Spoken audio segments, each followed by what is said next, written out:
Do you know which is the biggest car company in the entire world? Well, it's Toyota. But do you know which is the most valued car company in the entire world? It's Tesla. So with 18 different locations across US, Canada, China, Germany, why is Tesla struggling to enter the Indian market? Why there's so much issue around it? Why Tesla is not able to manufacture any of its car in the India?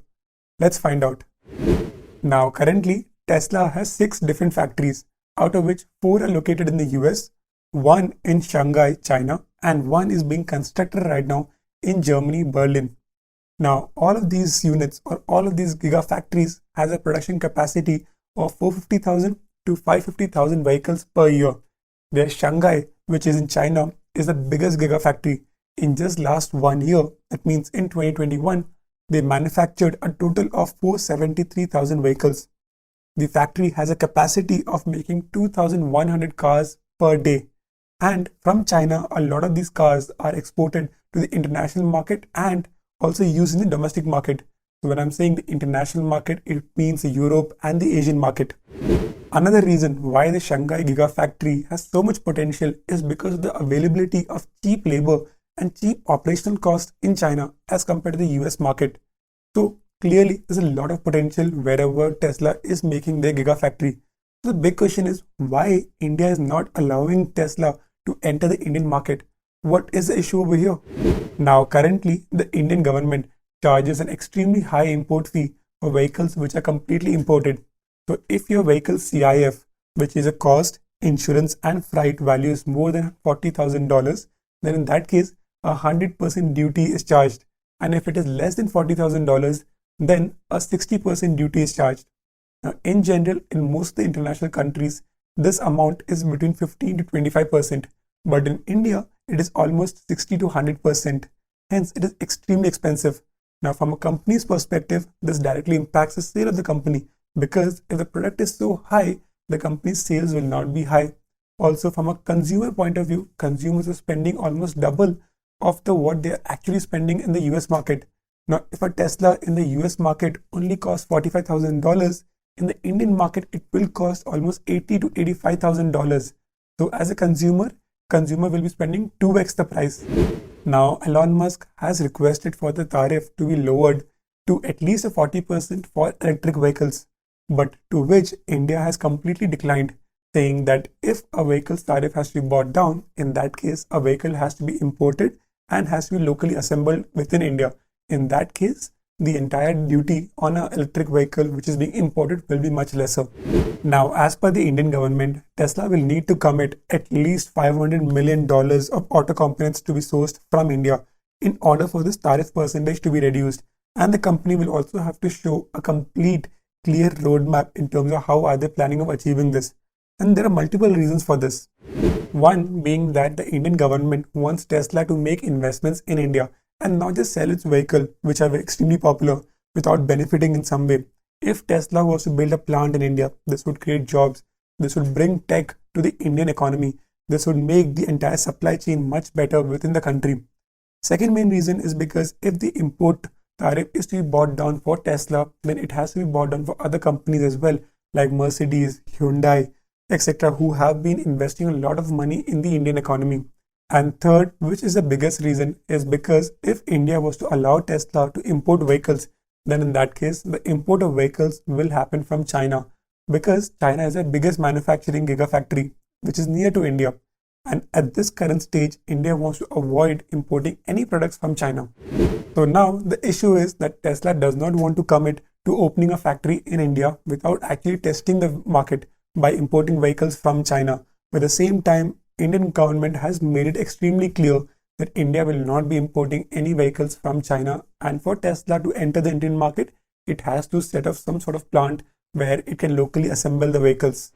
Now let's also understand what is Indian government trying to do to boost the EV sales in India. Now the Indian government has been declaring multiple times that it would take action to boost the EV sales in India. But will this be enough to boost the sales of Tesla is a big question. Perhaps not.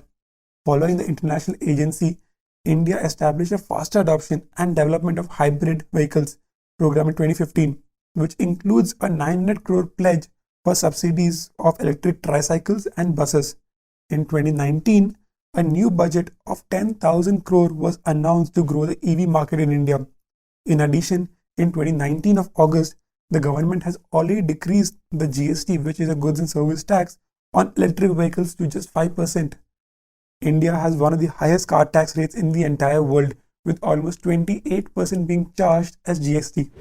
Even if the electric car subsidies are available in places like Delhi, the entire offer is not lucrative enough for a consumer to invest into it. In India, Tesla's biggest problem is the pricing factor.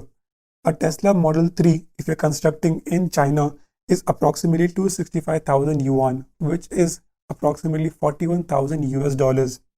Now, at that price point, once it is being imported, even if the import tariff is brought down to 30% or 40%, it is still approximately 40 to 45 lakh rupees, which is targeting a very small, a very niche audience in the Indian market, which is less than the 1% of the Indian market.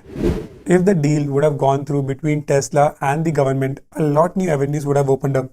Tesla's battery cell cost would have dramatically came down purely because of the Gigafactories ramping up its production, thanking the economies of scale, creative manufacturing, waste reduction, and increasing job opportunities. It would have definitely created a lot more of employment and flushed a lot of new technology into the Indian market, created a new entire supply chain. Now, with the opportunities and resources that a country could provide, Tesla could not only just enter the market, but it could also create an entire dent in the market. Even though Tesla has not agreed to these demands of the Indian government, which is to create a manufacturing plant in India before testing the Indian market, it appears that it is actually working with Mercedes-Benz to create vehicles which are purely for the Indian market. But again, you might need to understand that how does it impact the Indian market that we have lost this golden opportunity. According to the IHS market report on the Tesla's economic impact in California, the car manufacturer contributed to more than $5 billion to the state economy in 2018 and created more than 51,000 employment jobs. We have lost tech, we have lost a lot of cash inflow, we have lost a lot of employment opportunity and also a golden opportunity in terms of becoming a market leader within the Asia space in terms of creating or building electric vehicles. Now, even though Tesla has already moved majority of its stakeholders to other countries, there are still few stakeholders who are hoping that Musk would understand the importance of India, considering India has the second biggest population in the entire world and Indian economy is one of the fastest growing economy in the entire world. The company has already abandoned any plans of launching its manufacturing unit or entering the Indian market for now and has changed its plan towards Indonesia. They have agreed to build a battery and an EV factory in Indonesia because Indonesia has the strongest nickel reserve, which is extremely important for making the EV batteries. So I do hope you have understood why Tesla might never be able to manufacture in India or why Tesla might never enter the Indian market. And if you want to watch more of such videos where we talk about the macroeconomic of a country, where we talk about businesses and we talk about different case studies, then make sure you do subscribe, you do like this video, and I'll see you all in the next video.